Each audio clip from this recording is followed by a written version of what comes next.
Sublimação, capítulo 3, parte A. Destinos sublimes. Leon Tolstói. As tribulações podem ser impostas a espíritos endurecidos ou extremamente ignorantes, para levá-los a fazer uma escolha com conhecimento de causa. Os espíritos penitentes, porém desejosos de reparar o mal que hajam feito e de proceder melhor, esses as escolhem livremente. Tal o caso de um que, havendo desempenhado mal sua tarefa, pede-lhe a deixem recomeçar, para não perder o fruto de seu trabalho. As tribulações, portanto, são ao mesmo tempo expiações do passado, que recebe nelas o merecido castigo, e provas com relação ao futuro que elas preparam. Rendamos graças a Deus que em sua bondade faculta o homem reparar seus erros e não o condena irrevogavelmente por uma primeira falta. Allan Kardec, O Evangelho segundo o Espiritismo, capítulo 5, item 8. 1. Não muito longe de V, destacava-se um agrupamento de casas pobres e plantações profusas, dominadas pelo vulto de outra casa maior, bem feita em madeira e muito ampla, a que chamavam Mansão dos Lilazeiros. Era a aldeia de Cá, perdida na região das fronteiras do Cáucaso. Singela e poética, tal o presépio legítimo, só enfeitado pelo esplendor da natureza. Em V, permaneci durante cerca de 4 anos, integrado nas forças militares russas, que patrulhavam as fronteiras, mantendo os indígenas caucasianos aquietados nos seus auís, quando das tentativas para submetê-los ao governo de toda a Rússia. A aldeia de Cá fora erguida em território russo, mas se avizinhava tanto das montanhas caucasianas que num dia de eventual perseguição e um ainda mais eventual criminoso, esse poderia facilmente eclipsar-se entre as árvores das florestas e buscar esconderijo entre os nativos dos auís ou aldeias do Cáucaso. Durante o tempo que ali servi como oficial de uma das companhias das forças do gracioso czar Alexandre II, travei conhecimento com um homem singular, e ao cabo de alguns meses de solidão e insipidez, durante os quais o visitei sempre que foi possível, tornei-me o seu comensal assíduo, enquanto uma leal estima se firmou entre nós, unindo-nos com elos de espontânea fraternidade. Ele justamente residia na pequena aldeia de Cá e era o proprietário habitante da mansão dos Lilazeiros.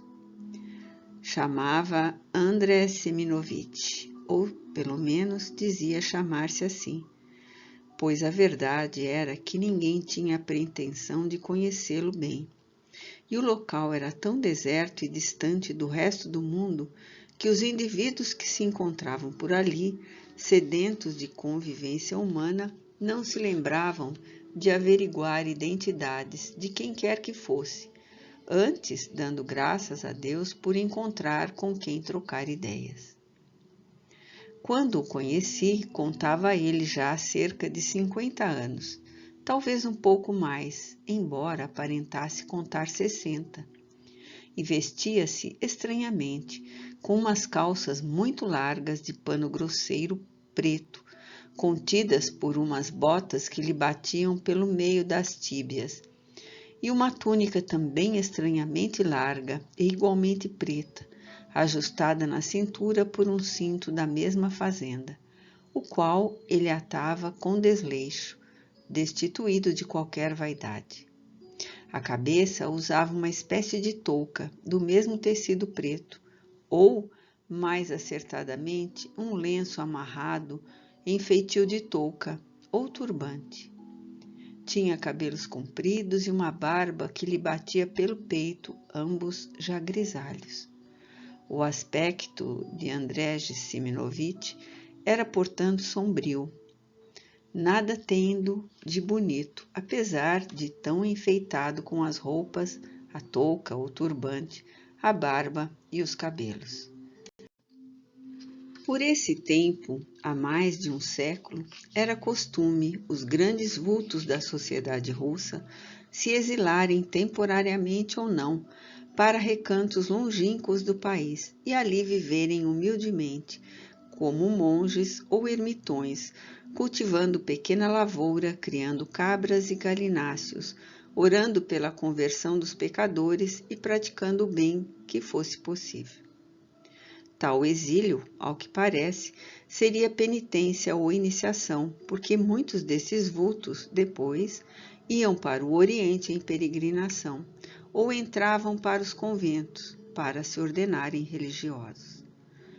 André Seminovitch era desses vultos, embora se ignorasse se seria ou não ilustre, com a diferença, porém, de não ter pensado jamais em se transformar num pop e de ali se encontrar havia 20 anos e de ainda criar cavalos, além das cabras e dos galináceos, vendendo-os bem a quem lhes quisesse comprar, fossem russos, caucasianos ou tártaros.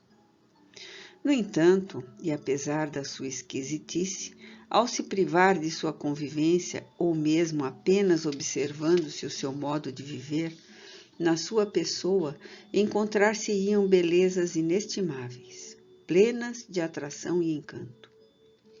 Notava-se-lhe, todavia, que não dispunha de grande cultura intelectual, mas sua conversação era atraente e variada, embora falasse pouco, e seus modos eram tão doces, sua voz tão grave e envolvente, que, sem querer, o interlocutor prendia-se à sua palavra sem o mínimo constrangimento.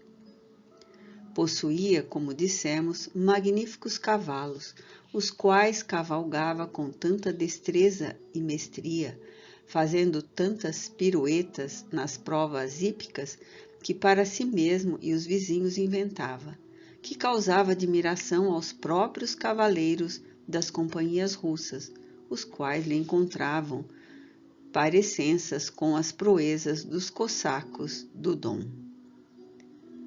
Andrej era russo e grandemente estimado na região, e até mesmo o comandante do forte e seu ajudante de ordens visitavam sua casa e ceavam com ele um domingo ou outro.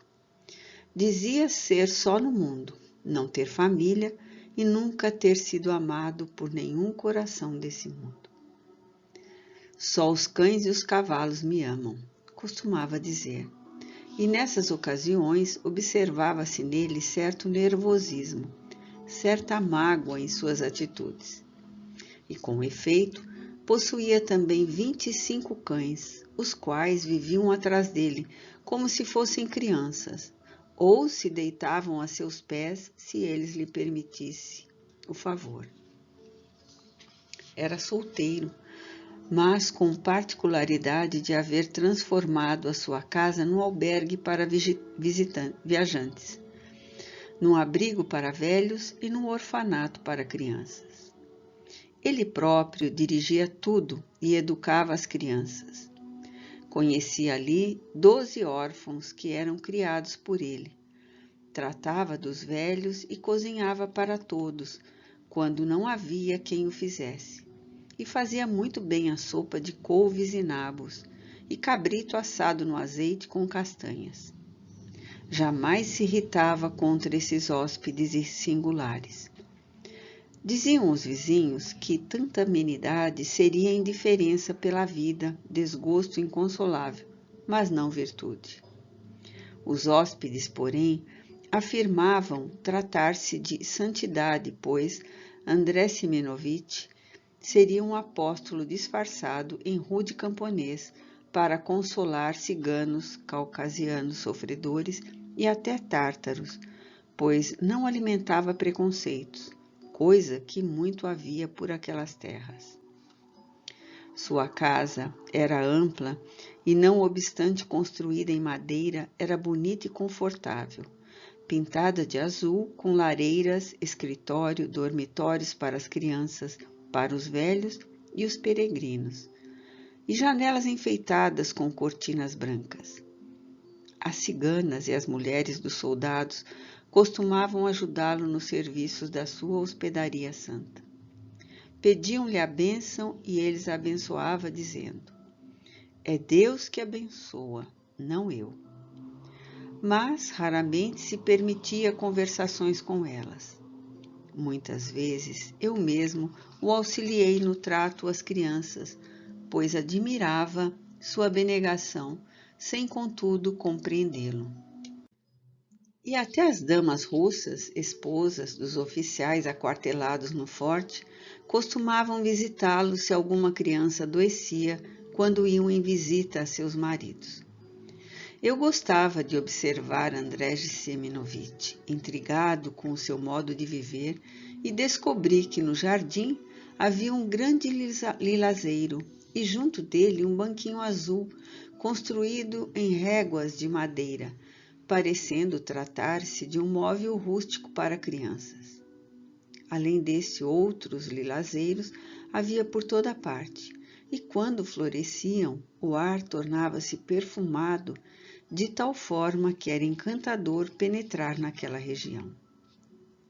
Diariamente, ao anoitecer, ele ali se sentava, baixava a cabeça, cruzava as mãos e, com os braços apoiados nos próprios joelhos e nelas apoiando a fronte, punha-se a meditar e talvez até orasse.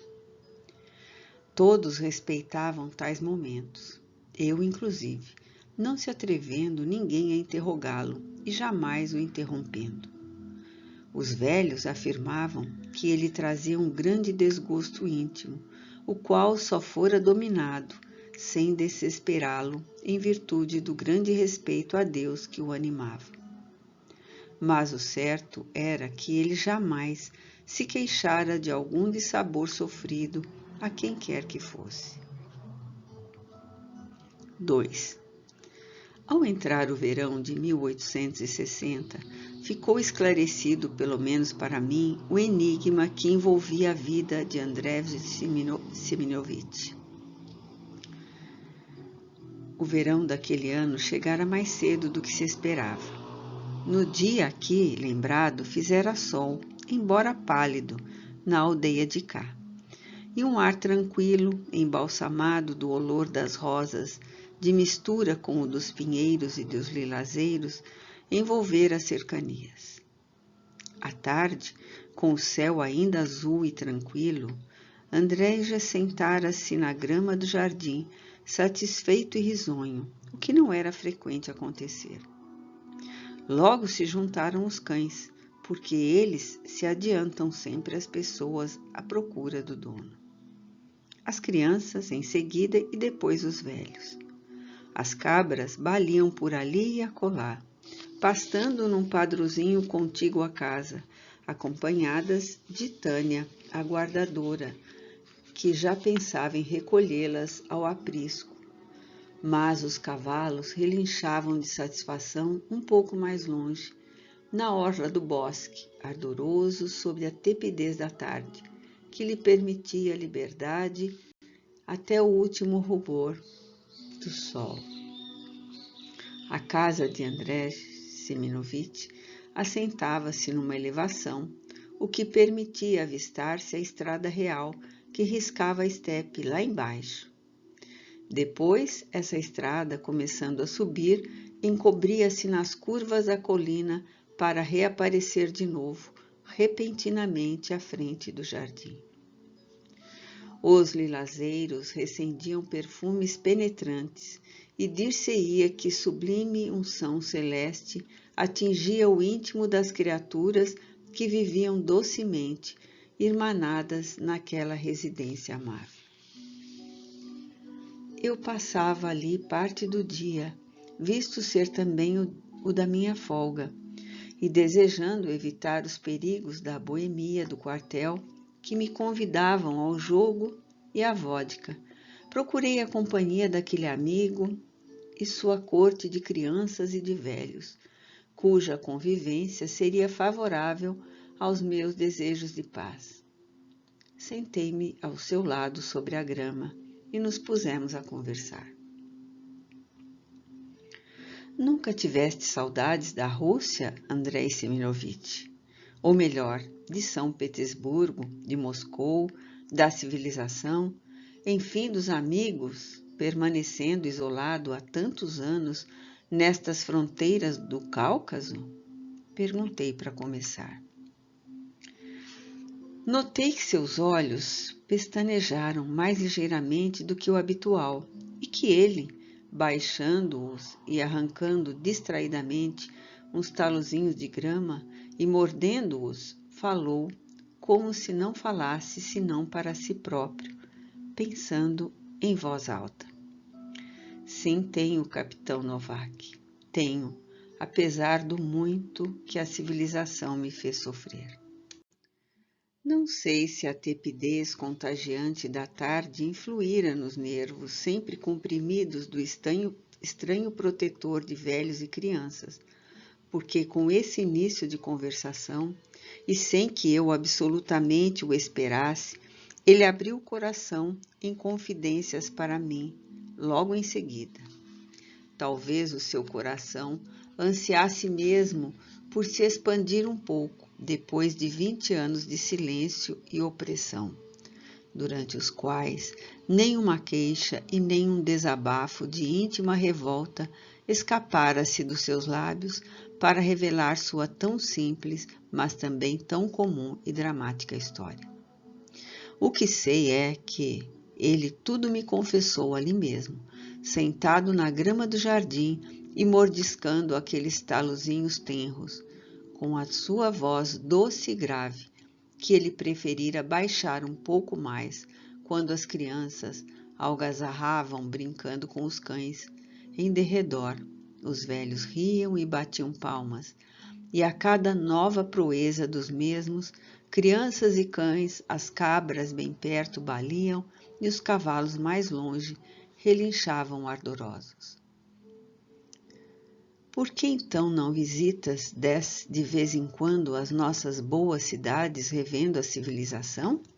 Perguntei, observando que ele ansiava por se abrir.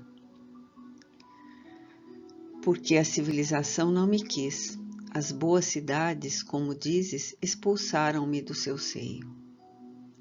Já te disse, creio, capitão Novak, que nunca fui amado por ninguém? Isto é, quero dizer, creio que fui amado, mas... Fitei o interrogativo, e ele, correspondendo ao meu olhar, mas com expressão quase desvairada, no impulso talvez incontrolável, prosseguiu. Bem, eu, em verdade, não existo mais, Alex Novak. E por isso não me poderia apresentar a nenhum amigo se ainda possuísse algum dos velhos tempos. Morri há 25 anos para este mundo de controvérsias e hostilidades, para ressurgir dos meus próprios destroços e continuar vivendo para Deus, com normas diferentes daquelas que foram sepultadas comigo. Eu não me chamo Andrei Seminovitch. Meu nome era outro. Chamava Anatoly Mikhaine. Mas agora chamo-me realmente Andrei Seminovitch. Como queres, então, que eu retorne aos locais em que fui conhecido? Continuei fitando-o. Ele arrancava os talozinhos de grama, ora apenas um ou dois, ora aos punhados, e jogava-os fora. Mas depois arrancava outro, só um, para mordiscar entre os dentes. E de repente falou.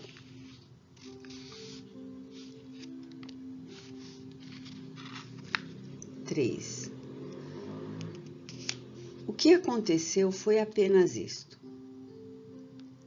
Eu era oficial de cossacos e servia como ajudante do general Olaf Golovin Kriestrovsky, do qual era muito estimado e de quem, por isso mesmo, recebia muitas demonstrações de apreço e proteção.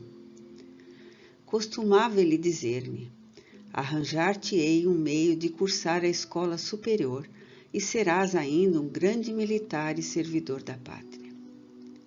É pena que não tragas um título de nobreza. Se o trouxesses, entraria para o corpo de pajens e não mais seria necessário. Mas, servindo em algum local distante ou perigoso numa expedição arriscada, por exemplo, não será difícil obteres concessões do imperador e atingir situação elevada em suas forças, uma vez que podes contar com a minha proteção. Eu me envaidecia com tais demonstrações de simpatia. Acreditava sinceramente na boa vontade do meu ilustre protetor. Longe de imaginar, no entanto, que o general assim se expressava, observando apenas o costume social da época, que ditava a moda dos excessos de expressões amáveis por toda parte. Além de general, o meu protetor era também conde Golovin Kriestrovski, muito rico e bem relacionado, mantendo intimidade até no Palácio Imperial, pois a verdade era que, semanalmente, ceava com a imperatriz e demais pessoas chegadas ao trono.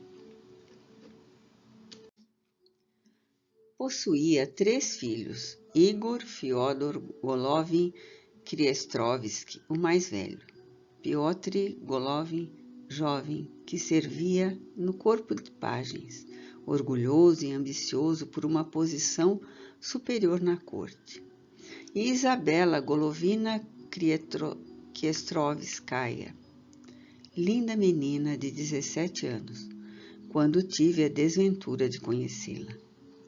Eu era mestre de equitação de vários jovens e várias meninas da nobreza, não obstante ser também jovem, e o conde Igor, que não era militar e desejava seguir a carreira diplomática, sendo por isso mesmo muito criticado pelos pais e pelo irmão, requereu meus préstimos de cavaleiro e comecei a orientá-lo no hipismo, o que fez com que nos tornássemos bons amigos e me fizesse íntimo da casa.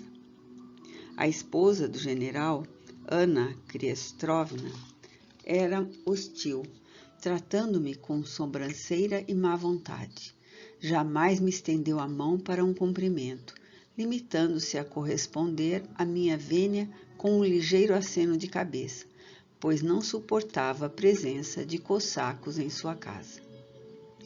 Muitas vezes sentei-me à mesa do conde Kriestrovski, mesmo em dias de recepção, pois a minha qualidade de oficial de cossacos, embora sem nobreza, despertava interesse nos convivas que apreciavam o hipismo, dispensando deferências aos destros cavaleiros em que todos reconheciam valor de armas e perícia na arte hípica. Em ocasiões tais, ou seja, quando me convidavam à mesa, a condessa, discretamente, negava-se a tomar parte nas palestras durante a refeição, mantendo-se taciturna. E se não havia convidados, nem mesmo, muitas vezes, se sentava à mesa, desculpando-se com enxaquecas. Ela desprezava-me por eu não possuir nobreza e por ser cossaco, embora fosse russo legítimo. Tudo corria bem. Eu cria nas promessas do general, notando, porém, algo alarmado interiormente, que ele não se apresentava a tentar o lugar prometido para minha promoção, e cria também na estima de Igor Fyodor Golovin Kriestrovski e de Piotr Golovin, quando houve a grande competição hípica que me fez triunfar sobre os mais famosos cavaleiros da Rússia. Meu nome foi aclamado por todas as vozes no prado dos exercícios, e naquela tarde obtive até mesmo beijos e presentes de ilustres damas chegadas à própria corte. Eu, porém, Só realmente me alegrava com as felicitações de Isabela Golovina Krechtovskaya, a qual me presenteara com a rosa que ornava o corpete do seu lindo vestido azul e o colar de ouro que lhe cingia o pescocinho branco e flexível. Nesta tarde, ai de mim, compreendi que estava enamorado dela e que era correspondido com veemência, pois seus olhos mo revelaram no momento em que me oferecia as preciosas dádivas da sua admiração pelo meu sucesso hípico, dizendo: agora, dá-me um objeto teu, Anatoly Mikeshine, como recordação deste dia inesquecível. Mas eu nada trazia comigo que considerasse bastante digno dela, e ela, vendo-me surpreso e indeciso, arrebatou de minhas mãos o meu nagaika e, sorrindo, apertou-o de encontro ao peito como se tratasse de um troféu. A partir deste dia, Isabela Golovina e eu começamos realmente a amar-nos com um sentimento misto de ardência humana e angelitude. Amor que, pela sua grande sinceridade, poderia tornar-nos o par mais ditoso do mundo, mas que, em verdade, trouxe para nós ambos nada mais do que amarguras irreparáveis. Embalado pelo arrebatamento de amar e ser amado, alimentei sonhos insensatos de aliança matrimonial com os orgulhosos Krechtovsky. Teci projetos temerários, conservei esperanças e não passavam de ilusão, crendo com a sinceridade que me dominava o coração, que meu amor seria aprovado e respeitado por toda a família de Isabela Golovina. E a sociedade russa, desatento à realidade dolorosa de que jamais um pequeno oficial de cossacos, sem nobreza, sem fortuna e sem boas perspectivas futuras, seria aceito como pretendente à aliança matrimonial com uma família de príncipes, condes e generais, que se orgulhavam da intimidade com a própria família imperial. Por sua vez, Isabela, muito jovem ainda e amando pela primeira vez, mostrava-se feliz e animava-me a cortejá-la, mesmo em presença dos pais, o que eu evitava fazer, temendo justamente as represálias que mais tarde chegaram. Nos jardins do Palácio Krechtovsky, em São Petersburgo, havia um magnífico lilazeiro, cujo perfume inebriante, durante a primavera e o verão, era o encanto dos habitantes da casa. Sob suas galhadas, que dobravam em arcadas, havia um banquinho azul muito gracioso, mandado fazer, diziam, especialmente para Isabela, quando menina, a qual gostava de ali se distrair em brincadeiras com os irmãos em companhia de suas niânias. Agora, porém, era ali que nos encontrávamos, por ser um recanto afastado da casa e discreto. Ansioso que sempre estávamos por alguns minutos de felicidade a sós. Quando então nos entregávamos aos nossos sonhos de amor, programando as alegrias dos dias futuros que pretendíamos viver, uma vez unidos em matrimônio. Ninguém nos surpreendera jamais durante os nossos inocentes colóquios, porque o jardim era grande e após o chá a condessa repousava para o jantar, e o general em palestra com um ou outro comensal ou detido no Palácio da Guerra não nos prestava atenção. Os criados, esses sabiam de tudo, mas eram fiéis a Isabela e a mim, protegendo-nos sempre com sua vigilância.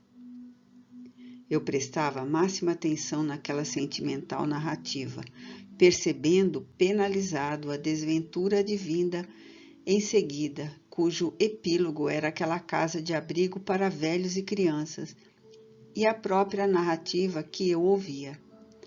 Andrés Semyonovitch Excitava-se, arrancando agora com mais ímpeto os talãozinhos de grama, despedaçando-os entre os dentes para cuspi-los longe depois. A tarde caía e ele prosseguiu. Um dia, porém, quando já resolvéramos que nos atiraríamos aos pés do general, pedindo clemência para nosso amor, um acontecimento terrível desbaratou nossas esperanças. Isabela Golovina fora pedida em casamento pelo príncipe Rudolfo Nikolaevich, e fora o próprio imperador que se dirigira ao conde Olaf Golovin para tratar do assunto, o que valia a uma ordem determinante, que não admitiria recusas.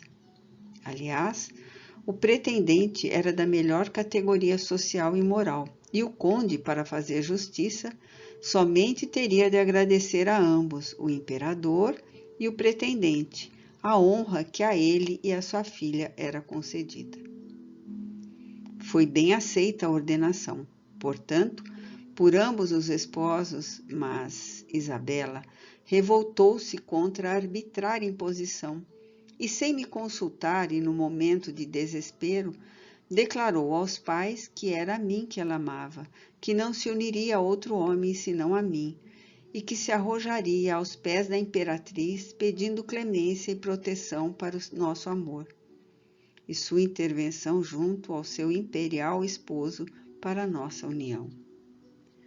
Tal atrevimento, no momento solene para a família, que justamente se reunira em conselho e dava como resolvido o noivado e marcadas as festividades da participação oficial à sociedade, valeu a minha querida Golovina uma bofetada de sua mãe e severa repreensão do pai. Lavrou-se, então, grande confusão. Desesperada, Golovina deixou-se vencer por um ataque de nervos e adoeceu. Igor Fyodor Golovin Kriestrovsky foi incumbido pelo pai de me procurar para participar que, por ordem do general, eu estava proibido de continuar frequentando a sua casa e também despedido das lições de cavalaria.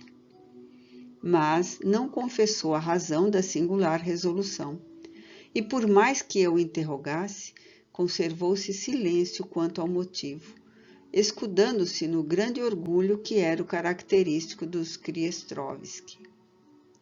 Somente 2 dias depois, por uma carta de Isabela, inteirei-me do acontecido, e podes avaliar, capitão Novak, o que então se passou pela minha alma. O noivado de minha Isabela Golovina com o príncipe fora oficialmente reconhecido. Nossos encontros, porém, sob o lilazeiro ao cair do crepúsculo, continuaram como dantes, não mais com a mesma assiduidade, era certo, mas 1 ou 2 vezes por semana. Era temerário o que fazíamos, e receando sermos surpreendidos, passamos a encontrar-nos um pouco mais tarde, após a ceia e depois que a casa silenciava. Algumas vezes encontramo-nos mesmo durante a madrugada, auxiliados pela criada de quarto de Isabela e por um criado que se tomara de gratidão por mim, pelo fato de eu lhe haver dado umas lições equestres gratuitas, durante certo verão passado na residência rural do conde Golovin. Sofrendo aquela situação angustiosa para ambos, acabamos resolvendo que Isabela se dirigisse ao próprio noivo, confessando a repulsa que tal casamento lhe causava, o que infalivelmente o levaria a furtar-se ao matrimônio com ela. Com efeito, ela assim procedeu.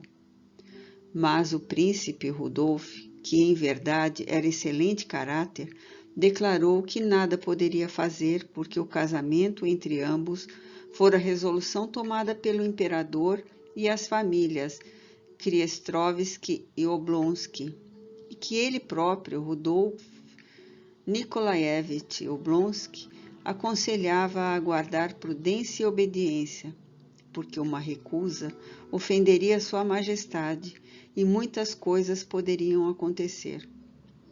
Os Kriestrovski cairiam das suas boas graças e seriam repelidos por toda parte.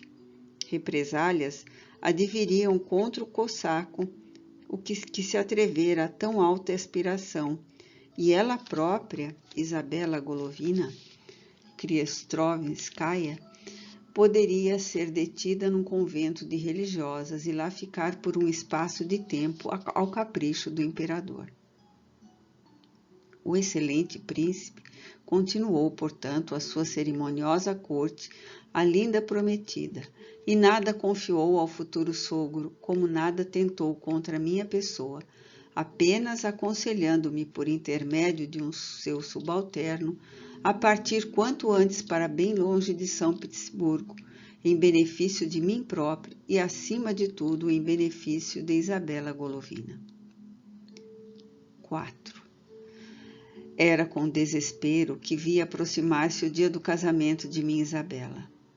Eu não quisera atender ao conselho do príncipe Rudolf e continuar em São Petersburgo, sem serenidade para raciocinar sobre a situação, e, portanto, cada vez mais apaixonado pela minha formosa prometida. Às vezes, porém, eu chegava até mesmo a odiar Isabela, entendendo que ela se submetia-se com muita passividade ao casamento que lhe impunham.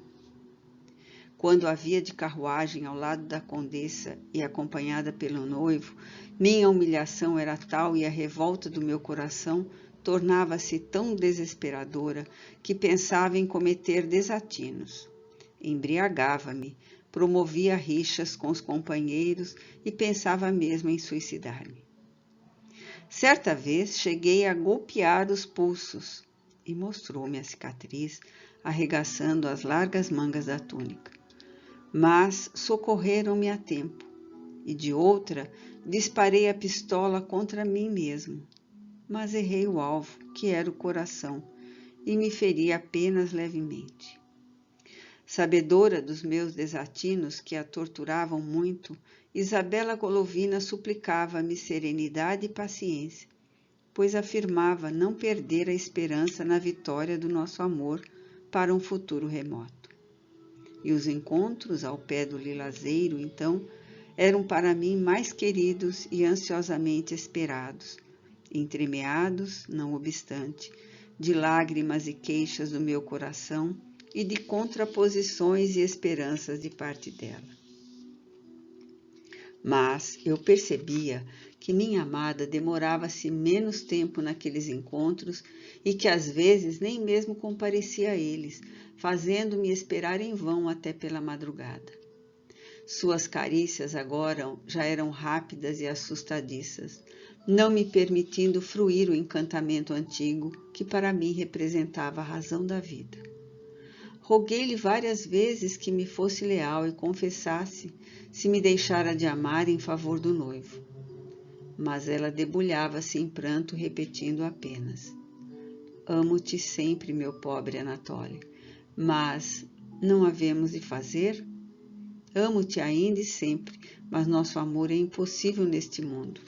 Somente no céu poderemos ser felizes. Ora, eu possuía um irmão de armas que comigo viera do governo de Dom para o serviço militar nas tropas russas, o qual me estimava como jamais outro amigo me estimou. Chamava-se Andrés Sminovich, e tudo vinha tentando, por aquela dramática ocasião, para me afastar de São Petersburgo, aconselhando-me a procurar a Lures o esquecimento desse episódio infeliz de minha vida, a fim de adquirir paz. Propôs seguir comigo, isto é, solicitar do regimento nossa admissão no corpo das forças que serviam no Cáucaso, onde até mesmo poderíamos progredir, adquirindo melhor posto em nossa carreira militar. Compreendendo que nada conseguia, porque eu não concordava em me afastar de São Petersburgo, acabou por me propor: pois então raptemos a tua amada, preparemos tudo e partamos para bem longe, para o Oriente, para qualquer parte que não seja a Rússia, onde vós podereis unir em matrimônio e ser felizes. Tão insensato alvitre teve o dom de reanimar minhas forças, trazendo-me serenidade. Era uma esperança que fulgurava no fundo do abismo de um desespero de causa. Sem nada dizer a Isabela, sem sequer interrogá-la sobre sua vontade ou repulsa de seguir comigo para uma vida incerta, cuja perspectiva seria o sacrifício, surpreendia com o rapto no primeiro encontro sob o lilazeiro, depois do meu entendimento com André Semyonovitch. Retirei-a amordaçada e envolvida em um manto pela madrugada, e montando nossos velozes cavalos, Andrés e eu, e ela comigo em meus braços, marchamos durante o resto da noite em parte do dia seguinte com destino ao sueste, onde contava encontrar auxílio entre os nossos irmãos de raça cosaca para a desesperada empresa que me arrojava. Mas não logrei êxito até o fim. Uma vez descoberto o acontecimento no Palácio Kriestrovski, na manhã daquele mesmo dia, foram tomadas providências pelo conde Olaf Golovin e pelo príncipe Rudolf.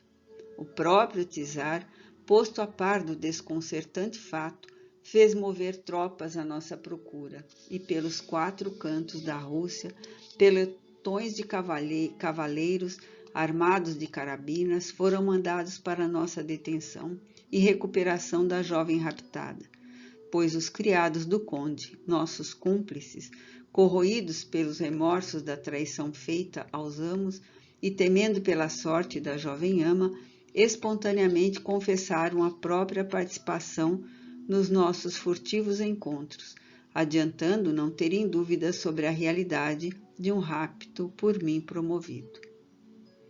E, com efeito, fomos detidos antes de chegarmos ao destino, quando novamente parávamos num posto de mudas para Isabela repousar durante algumas horas. Minha amada foi recuperada pelo próprio noivo, que se integrara naquele pelotão, e eu ainda passei pela vergonha da humilhação de vê-la suplicar a proteção do noivo contra mim e que a levasse de retorno ao lar paterno, porque de modo algum desejava seguir-me naquelas condições, pois fora surpreendida pelo rapto nos jardins de sua própria casa. Ao sair durante a noite, para se alentar sobre o frescor do sereno, do nervosismo que a atormentava.